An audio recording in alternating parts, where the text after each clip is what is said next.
అలాగే అంగం పెద్దగా ఉన్న చిన్నగా అయిపోయినా దొడ్డుగా ఉన్న సన్నగా అయిపోయినా అంటే గడత తగ్గిపోయినా ఇవన్నిటికీ మా దగ్గర చక్కటి పరిష్కారం. సైజ్ గురించి అపోహలు చాలా ఉన్నాయండి. అసలు ఎంత సైజు ఉంటే మా ఆవిడ నా పార్ట్నర్ సుఖపడుతుంది? మా దగ్గర రోజు 500-600 ఫోన్లలో సైజ్ గురించి వచ్చే ఫోన్లు మాత్రం దాదాపు ఒక 50-60 ఫోన్స్ అవే ఉంటాయండి. దాదాపు మినిమం తీసినా కూడా 30-35 ఫోన్స్ అవే ఉంటాయండి. సార్ మా సైజ్ లేదు సార్, మా సైజ్ పెరుగుతుందా? నేను ఒక్కటే చెప్తాను, సైజ్ గురించి దిగలు పడకండి. ఆ మ్యాటర్ కాదు, అసలు మ్యాటరే కాదు అది సైజు. ఇక్కడ చూడండి, ఇది ఒక సైజు అంగం, ఇది ఒక సైజు.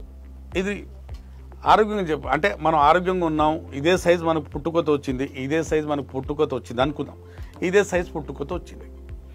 ఇప్పుడు మన పెళ్ళి అయిపోయింది, మన సెక్స్కి వెళ్ళామనుకోండి, అసలు యోని దేవుడు ఎలా డిజైన్ చేశాడంటే, ఇది యోని అనుకోండి, యోనిలో ముందు భాగం, ఈ భాగం ఉంది కదా వల్వా, ఈ భాగమే సెన్సిటివ్ నర్వ్స్, అంటే వాళ్ళకు సున్నితమైన, స్త్రీలకు సున్నితమైన నరాలన్నీ దేవుడు ఇక్కడ వచ్చి ఎండ్ అయిపోతాయి.